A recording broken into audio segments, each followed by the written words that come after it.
Olá, meu nome é Cleuton Amaral, professor de Geografia. O nosso estudo é voltado para os alunos do 8º ano do ensino fundamental. E o nosso tema é Ciência, Tecnologia e Inovação. Pode ser que você encontre somente as siglas CT e I.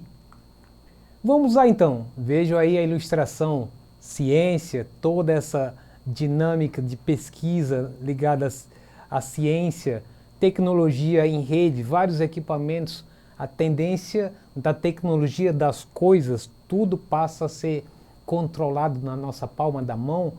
E a inovação, cada coisa que surge nova, que a gente diz, poxa, isso aí me surpreendeu.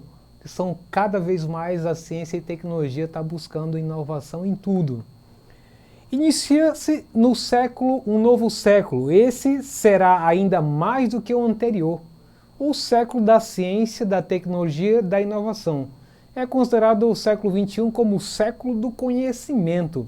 E o Brasil precisa levar adiante a ampla e participativa dos desafios de construção de uma sociedade onde, olha o detalhe, o conhecimento seja o propulsor, seja o responsável pelas conquistas culturais, sociais e econômicas. Então, o século XXI é o século do conhecimento e a gente precisa ter domínio disso, porque a gente ainda está atrás em relação a muitos países ricos para a gente poder ter conquistas culturais, sociais e econômicas. Os investimentos feitos em ciência, tecnologia e inovação trazem retorno na forma de uma população mais bem qualificada, de empregos mais bem remunerados, de geração de divisas e de melhor qualidade de vida. Em outras palavras, uma sociedade que a população está preparada para essa nova realidade, ela tende a absorver os salários que, inclusive, muitas das vezes é absorvido por estrangeiros. Me lembro que algumas vezes a Petrobras teve que importar profissionais especializados porque não tinha no Brasil. Então esse tipo de realidade não deve acontecer. Precisamos qualificar para essa nova realidade de ciência e tecnologia para que a gente possa absorver a nova tendência de mercado. E isso não tem mais como voltar atrás. Então, a produção de conhecimento e sua incorporação em inovações tecnológicas são instrumentos cruciais para o desenvolvimento sustentável. Então, a promessa do Brasil do século XXI é que ele possa encontrar o caminho da sustentabilidade, principalmente investindo em ciência, tecnologia e inovação. Atividade científica e tecnológica, CIT, são atividades científicas e tecnológicas que correspondem ao esforço sistemático diretamente relacionado com a geração, presta atenção, avanço, disseminação e aplicação do conhecimento científico e técnico em todos os campos da ciência e da tecnologia. Então aí, olha só a abrangência que nós temos aí. Essas atividades científicas têm a ver com essa coisa de fazer acontecer, fazer com que o conhecimento científico e técnico esteja presente tanto nos campos da ciência como da tecnologia. Agora, foi feita uma pesquisa em 2019, porque a gente pode fazer um questionamento. Se ouve muito falar de ciência, tecnologia, mas o que é isso de fato mesmo? Você tem contato com isso? Você procura ter contato com isso? Qual é a experiência que você tem nesse campo, tanto científico como tecnológico, ou até mesmo participando de algum tipo de concurso de inovação? Essa é uma pergunta que faço para você ter alguma resposta ou não. Mas foi feita uma pesquisa em 2019 e eu quero apresentar para você alguns dos resultados. Percepção sobre benefícios e malefícios da ciência e tecnologia. Então, 42% das pessoas disseram que tem mais benefícios do que malefícios. 31% diz que só tem benefícios. 19% tanto benefícios quanto malefícios. E um outro grupo, os menores, disseram outras respostas. Então, a visão positiva que a sociedade brasileira tem sobre a ciência e tecnologia se mantém. 73% dos entrevistados acham que ciência e tecnologia trazem só benefícios ou mais benefícios que malefícios para a sociedade. Agora, quanto ao interesse de ciência e tecnologia ao longo dos anos? Então nós temos aí esse nosso gráfico de barras, nós temos aí 2010, 2015 e 2019. Vamos ver as cores. O azul mais claro, nada interessado. O azul mais escuro, pouco interessado. O nosso rosado aí, interessado e muito interessado. Então vejam aí que no começo de em 2010, nós temos aí uma margem de equilíbrio, na verdade, né? Você vê que o número de pouco interessado e nada interessado, as duas faixas azuis, ainda representam um número muito grande, que isso precisa se reverter, né? Interessado, que é o rosado, e o muito interessado. Então, nós brasileiros precisamos ter uma nova concepção, porque, como disse anteriormente, essa realidade não muda mais. É o século do conhecimento, então esses índices aí que está de azul precisam melhorar nos próximos anos.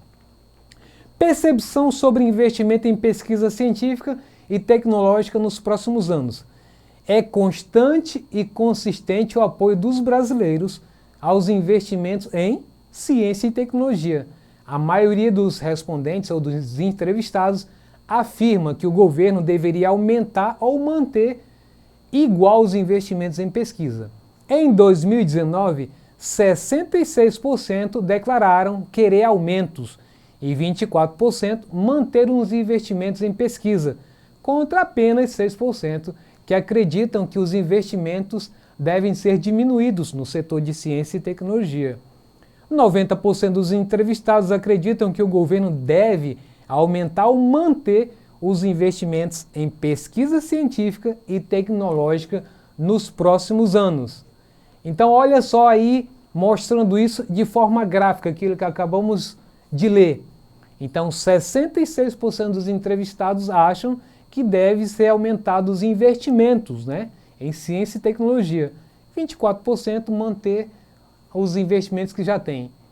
6% diminuir os investimentos em ciência e tecnologia. E 4%, que isso aí, a gente sempre vai ter esses números de não sei, né? Não soube responder. E aí embaixo, aumentar os investimentos. Então, 78% dizem que deve aumentar esse investimento, quanto 66%, que é daquela zona intermediária, né? Manter os investimentos, 14% daquele grupo que pouco se interessa, nada se interessa por tecnologia, enquanto que a zona intermediária é 24%. Diminuir os investimentos, aquele grupo que pouco se importa com tecnologia, 3%. E aqueles que estão na zona intermediária de interesse, 6%. E não souberam responder, aqueles que têm pouco interesse por tecnologia, 5%. Daqueles que estão na zona intermediária, 4%. E aí vem a curiosidade para aqueles que têm buscado optar por tecnologia ou não. Então diz que quando as pessoas são confrontadas para saber a respeito disso, então quais são as respostas que temos?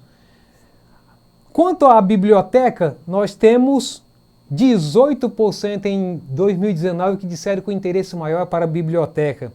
24% preferem zoológico, parque ambiental e parque zoobotânico. Quanto os que preferem olhar um museu que fala sobre ciência e tecnologia? Em 2006 o índice era só de 4%. 2010 subiu para 8%, 2015 subiu para 12%, e aí 2019, o ano passado, caiu para 6%. Em outras palavras, as pessoas estão mais interessadas, quando a gente olha em 2015, em ir para um zoológico do que ir para um museu que fala de ciência e tecnologia e conhecimentos difusos acerca disso. Quando se trata de televisão, a realidade também não muda. E eu estou querendo aqui fazer um debate com você, que muitas das vezes a gente está a fim de seguir os países que estão no nível avançado, mas ao mesmo tempo a população não tem o foco nisso. Então, ver programas de TV que tratam de ciência e tecnologia, 11% diz que frequentemente, 37% às vezes, 20% raramente e 32% nunca vi nada a respeito. Às vezes você tem uma TV Cultura na Vida que fala alguma coisa, algum programa de TV ligado à TV fechada, de canais, que alguma pessoa também às vezes vai lá e vê. Mas o normal é que você pega qualquer outro tipo de canal, qualquer outro tipo de programa que seja de entretenimento, ligado à ciência e tecnologia, você está vendo aí os índices que não são animadores. Conhecimento do nome de algum cientista brasileiro. Isso também, 90% nunca ouvi falar de um cientista. Realmente mostra que quando se trata de ciência, também as pessoas não estão muito ligadas. Mas para que você não saia com essa aula dizendo que nunca ouviu falar de um, vou falar de dois para você. Muito importantes nomes. Vital Brasil, que foi um dos fundadores do Instituto Butantan, inclusive é um dos que está envolvido na pesquisa na fabricação da vacina do Covid. Então esse é o nome importante, Vital Brasil. Outro nome é Maiana Zatz. Essa mulher já ganhou muitos prêmios internacionais, ela ainda está na ativa e ela trabalha com as células-tronco, uma parte da biologia, neurocirurgia muito importante e que ela é uma cientista de gabarito. Então tem muitos outros, mas eu escolhi dois que eu achei muito relevantes, tanto um do passado como um do presente, que faz nos orgulhar que a gente tem muitos cientistas. É claro que muitos deles não ganharam prêmios, como um prêmio Nobel da ciência, mas eles já representaram muito para nós. E aí, conhecimento de nome de alguma instituição que faz pesquisa no país, você conhece alguma? O certo é que toda universidade fizesse. E de fato muitas fazem, a maioria tem por obrigação fazer isso. Mas nem todas estão no top das faculdades que produzem ciência, que produzem tecnologia, que produzem algo que sirva para a comunidade científica internacional. E com isso, você vai ter algumas que têm destaque a nível nacional e que elas estão geralmente nos grandes centros, na região centro-sul. Então, se você olhar no caso da região norte, por exemplo, você só tem a FUCAP em Manaus. Em outras palavras, esse mapa que tem na sua tela são das universidades que de fato produzem ciência e tecnologia e estão voltadas para o mercado. Então, em São Paulo você tem a Unicamp, a USP, Mackenzie, Unisal. Então, são universidades que são chamados tecnopolos, são os polos de ciência e tecnologia, que são, digamos assim, patrocinadas por empresas que querem resultados. Quando você vê essas regiões ou estados que não têm investimento de empresa para isso, é porque o tipo de conhecimento produzido por essas universidades não atrai interesse das empresas que querem um retorno do seu investimento. Então, aí, eis alguma das principais instituições que trabalham com ciência e tecnologia, os chamados tecnopolos. Então, com isso, a gente encerra nossa aula de hoje falando sobre ciência, tecnologia e inovação. E fica aí, então, meu agradecimento e até a próxima aula.